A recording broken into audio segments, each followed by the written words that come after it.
So the Missouri has radar on it.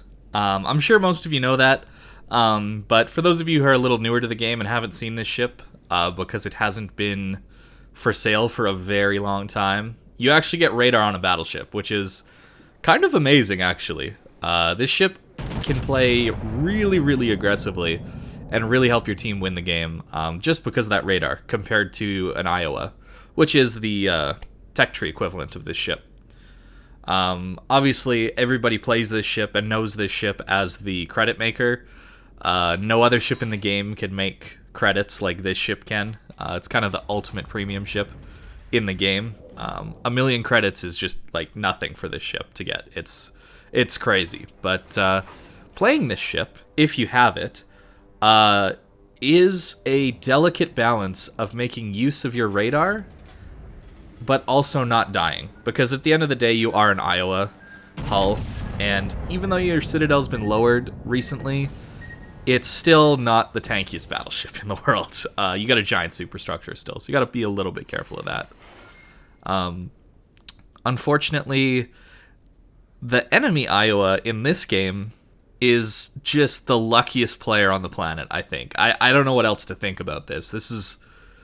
It's crazy to me that people can, this is the entire reason I want Citadels raised up in the game, is for situations just like this, where somebody just doesn't care about being flat broadside, and then they take no damage.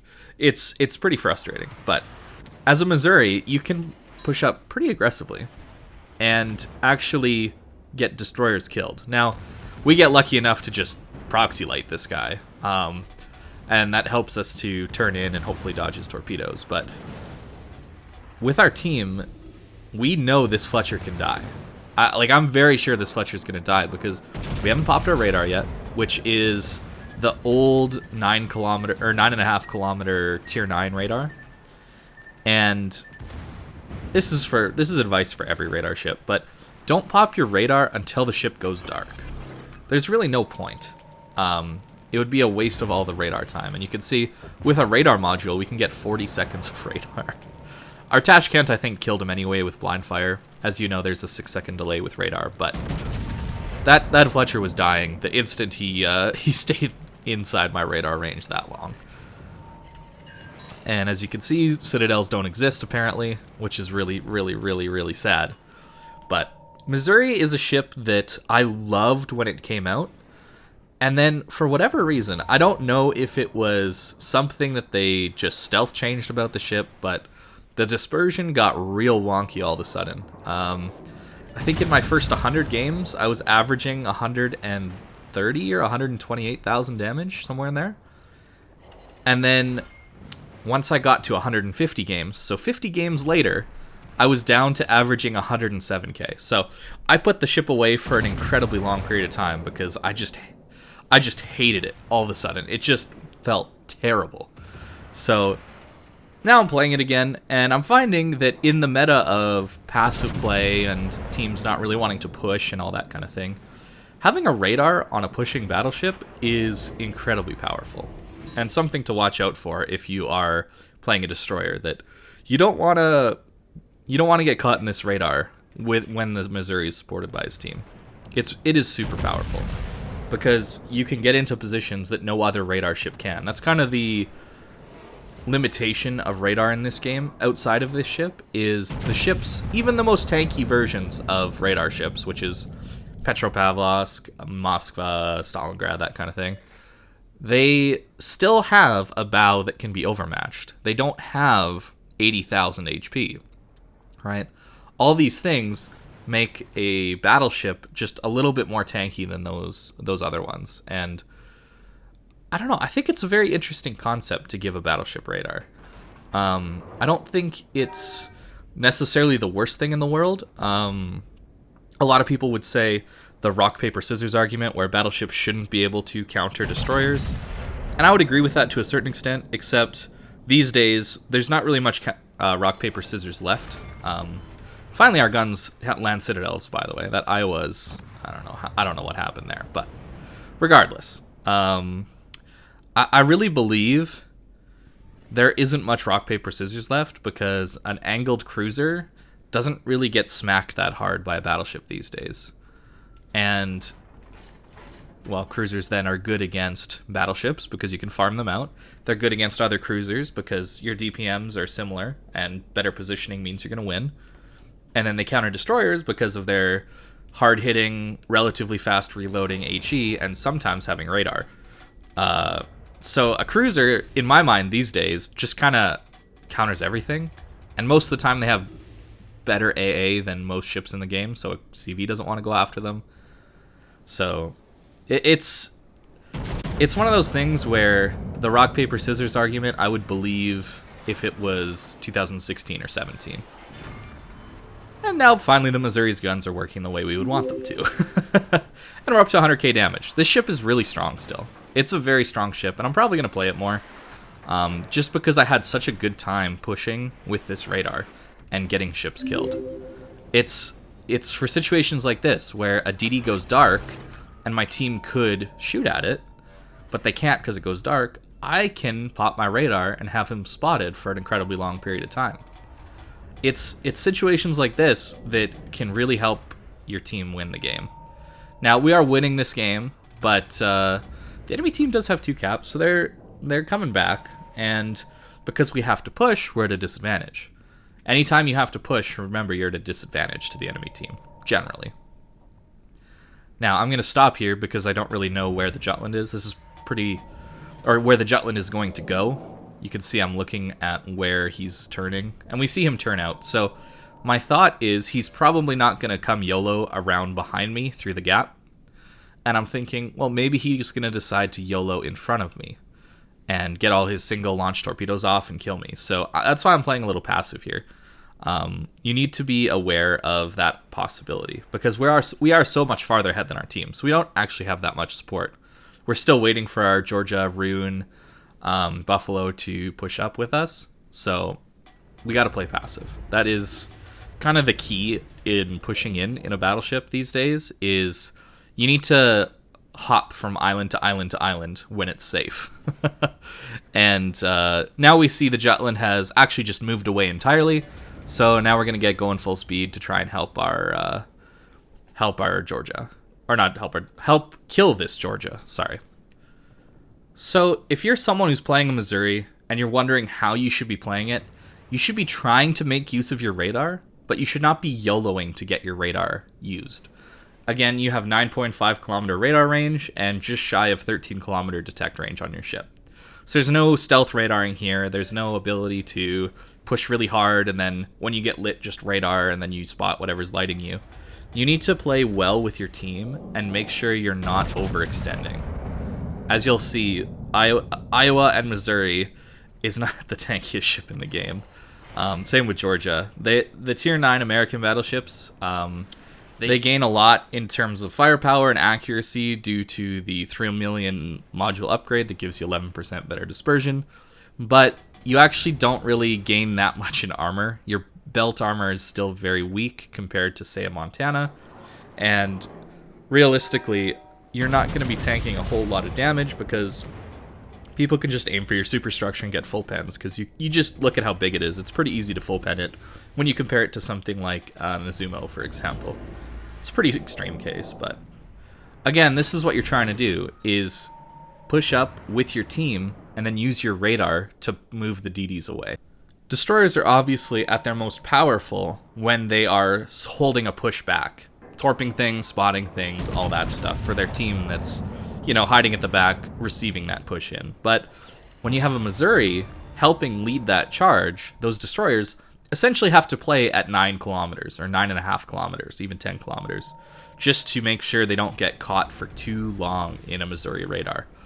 It's like any radar that you want to be right on the edge of radar range as a destroyer player, so you know when the radar's been popped, and you can leave the radar range until it's gone down, and then you can play more aggressively again until the radar's back up. That would be the way to play a destroyer here, but fortunately we managed to catch that Jutland out. But you'll see that all these radars that I've been using really, really help my team push in and move forward. And that's the important thing, is you want to be able to support your team with your radar. if you're playing this ship, or other ships too. You know, a Stalingrad can push a little bit, Moskva, Petro definitely can push, and just giving your team the knowledge of where a destroyer is even can help your team push in. A lot of times people are afraid to push in because they don't know where the DD is, and they're afraid of getting cross-torped, which is fair, which is a totally fair thing to be afraid of because, well, destroyers and their torpedoes are incredibly powerful. But if you know where that DD is and you know where the torpedoes are coming from, it's more likely you're going to be willing to push in. And that's what happened this game, I believe. I believe our aggressive play at the beginning and radaring and killing of DDs helped our team get into a mindset of, oh, we can push this flank.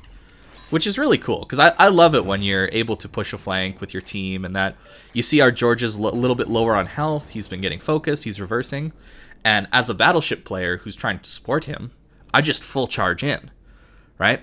Even though I'm only on 52k HP, it's still the right play to push in, because they're trying to focus out our Georgia. I need to basically taunt the enemy team, if you guys are familiar with those kind of that kind of language. You want to take the enemy team's focus just to help save your friendly battleships. And you can see our Georgia's starting to push up again, because more than likely the enemy team's going to start to focus me or our Jean Barton B, that kind of thing, now that he's not on the front lines. So that whole switching focus targets is how you want to push in a battleship. Assuming that you're fighting other battleships and a few cruisers, that kind of thing. You obviously don't want to, full send 2 battleships into the entire enemy team. Still needs to be an intelligent push. But something like this can really help your teammates survive a lot longer. And that's kind of how you want to play a battleship in a pushing scenario. You want to take focus for your team, you want to tank that damage, but then you want to back off when you're getting closer to dead, and then allow somebody else to take the focus. The unfortunate part is most of the time teams don't help you by taking that focus. They just kind of let you die. But that's why a lot of the times you'll see me wait for my team to push in and start taking that focus, and then I can be the one that decides and makes the right play of when to push in and take the focus back from that person, and make sure that exchanging of focus fire happens and we're using our health pools properly. So the Missouri is a great ship.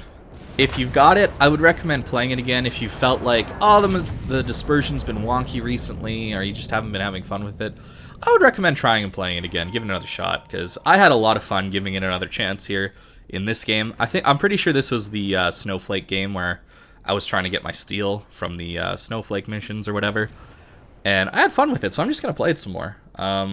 Probably try and grind out some free XP. I'm working on getting the Smallland before it leaves, which, if you don't know, Smallland, Massachusetts, Alaska, Georgia are all getting pulled from sale. You can still play the ships, but you won't be able to buy them anymore.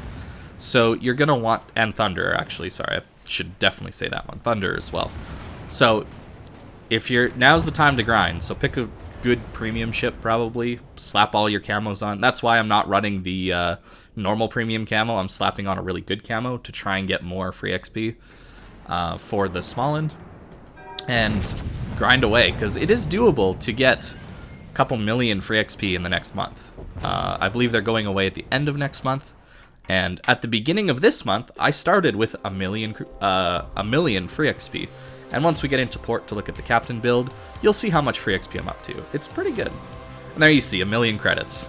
Just one game. The ship's pretty awesome. But let's take a look at how I build it. So currently I'm running my Montana captain on the Missouri. Pretty standard, honestly.